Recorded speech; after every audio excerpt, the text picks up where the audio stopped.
ओम शांति। आज सुनते हैं प्यारे बाबा की 22 अक्टूबर की दिल में छपने वाली अव्यक्त मुरली की गहराई की बातें। आज की मुरली बाबा की सचमुच संपूर्ण बनाने की मुरली थी।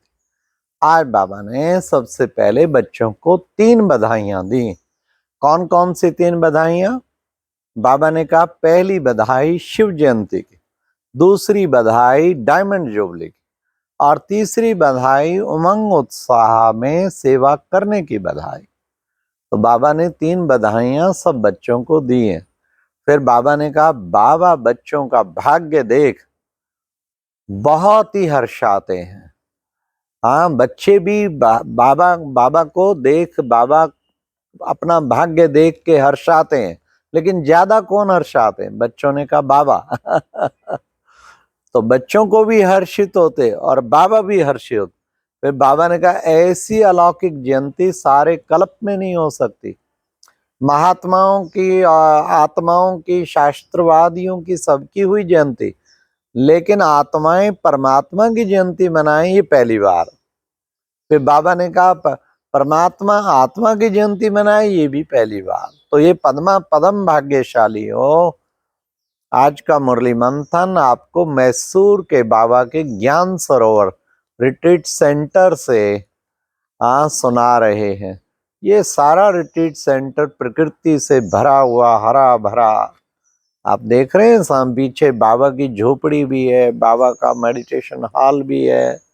7 एकड़ में बना है, बहुत बड़ा ऑडिटोरियम भी है। यहाँ लक्ष्मी दीदी जी होते हैं मैसूर सब जोन इंचार्ज, बहुत तपस्वी हैं। फिर आज बाबा ने ये भी कहा कि बच्चे चाहे मधुबन वासी हो, चाहे देश विदेश वासी हो, बाबा सबके गीत गाते हैं। सबके दिल से भी गीत बज रहा है। क्या वाह मेरा भाग्य वाह। और बच्चों, बाबा के भी दिल में बच्चों के प्रति गीत बज रहा है। फिर बाबा ने कहा आप ज्यादा हर्षित होते या बाप? तो बाबा ज्यादा होगा और हम बच्चे तो कोशिश करते हैं, हमारी हर्षितपना परसेंटेज में है। बाबा ने कहा बाप के गले में डायमंड की माला पड़ी है। वो तो 108 की माला होती है, कितनी बड़ी है। आप सब डायमंड हो ना। फिर बाबा ने कहा देखो, बाबा त्याग का प्रत्यक्ष फल देते हैं। हाँ, बाबा ने सबसे पहले पीछे वालों को बाबा पहले याद प्यार देते। फिर नीचे वालों को, फिर सामने वालों को। तो कितने भाग्यशाली हो। देखो बाप एक अपने सारे बच्चों का कैसे दिल रखता है, ये भी एक कमाल सीखने की है ना बाबा से। फिर बाबा ने कहा एक भी बाप का बच्चा नहीं जिसमें कोई विशेषता ना हो। कोई ना कोई विशेषता तो है ही है ना। फिर सबसे बड़ी विशेषता क्या है? बाप को पहचान लिया, जान लिया, हाँ, और उसके बन गए। बाबा ने कहा बड़े बड़े शास्त्रवादी, साइंसदान वो नहीं पहचान पाए, लेकिन आप बच्चों ने बाप को पहचान लिया। तो ये कितनी बड़ी विशेषता है। हाँ, तभी तो दिल से कहते हो कि मेरा बाबा। हाँ, तो इससे बड़ी कोई विशेषता है ही नहीं। हाँ, दिल से कहते हो, पहचान लिया ना। मेरा बाबा कहना माना, सब भाग्य का खजाने मिल जाना। फिर बाबा ने कहा कि देखो बच्चे, दुनिया के लिए तो रात्रि वेला है, तुम्हारे लिए अमृत वेला है। रात तो तुम्हारे लिए गई, संगम अमृत वेला की सुप्रभात। फिर बाबा ने कहा माया का काम है आना और आपका काम है भगाना। और सबसे बड़ी बात बाबा ने कहा साइलेंस के बल से उसे दूर से ही पहचान, माया है उसे भगा देना। माया आए आपके साथ युद्ध करे, फिर आप उसे भगाओ, तो उसमें भी टाइम जाता है ना, शक्तियां जाती हैं। दूर से ही पहचान के भगा देना।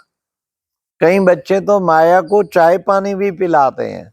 चाय पानी कैसे पिलाते? क्या करूं, कैसे करूं, है अभी कोई संपूर्ण थोड़ी बने हैं, कौन बना है, ऐसे संकल्प करना। बाबा ने कहा ये है चाय पानी पिलाना। हाँ, तो ऐसे फिर माया भी बैठ जाती है, चलो चाय पानी तो मिलती है। किसके पास कौन जाता है? जब कुछ उसको एंटरटेन करे तभी तो कोई जाएगा। तो बाबा ने कहा त्रिकालदर्शी बन, है ना। हर कर्म के आगे पीछे सारा आदि मध्य अंत सोच के करना, इसको कहते त्रिकालदर्शी करना, बनना।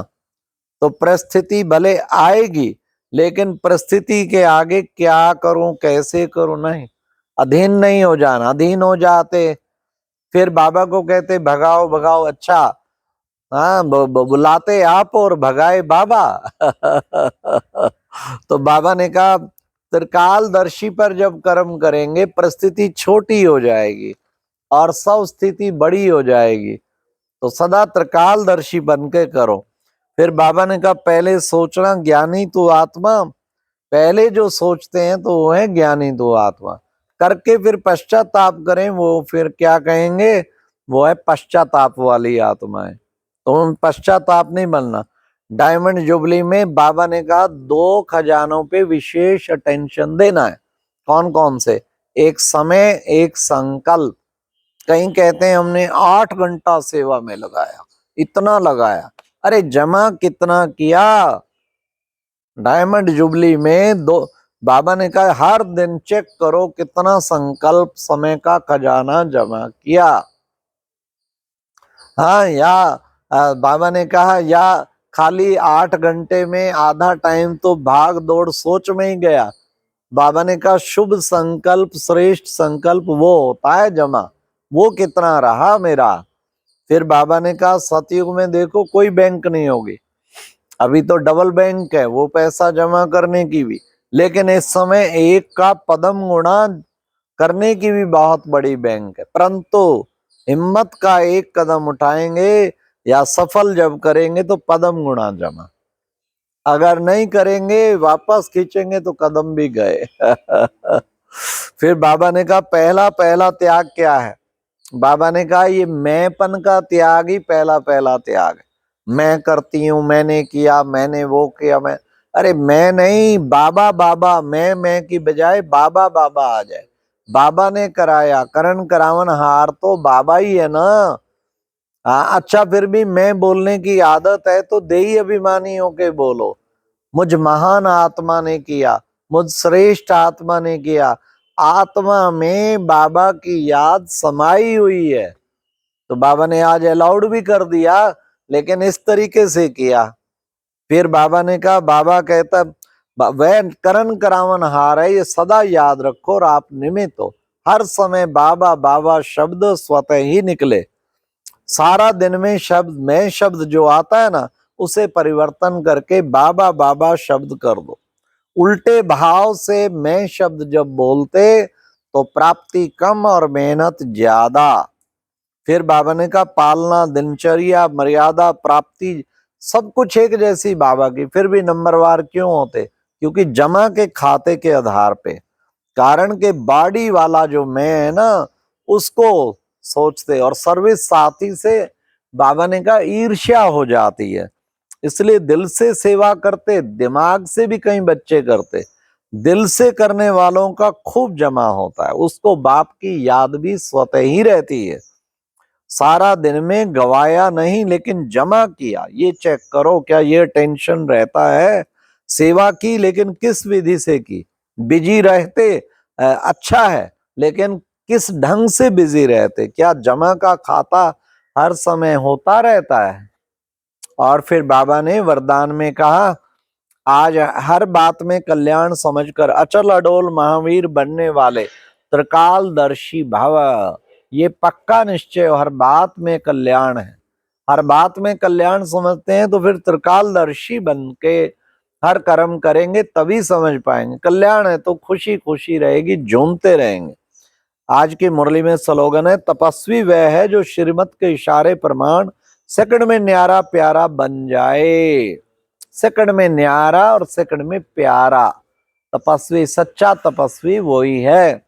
तपस्या करनी है ना, 1 सेकंड में बॉडी से अलग हो जाओ, बाबा के पास दौड़ जाओ, कभी मूल वतन पहुंच जाओ, कभी सूक्ष्म वतन पहुंच जाओ, फिर नीचे ना खींचे देह भान, इस देह भान से उठ जाना, ये है सच्चा तपस्वी बनना। इसका खूब पुरुषार्थ करना है, देह भान से मुक्त होके सेकंड में ऐसा न्यारा प्यारा बन जाना, यह है तपस्वी के लक्षण। अच्छा, ओम शांति। ये थी आज की मुरली से दिल में छपने वाली गहराई की बातें। ओम शांति।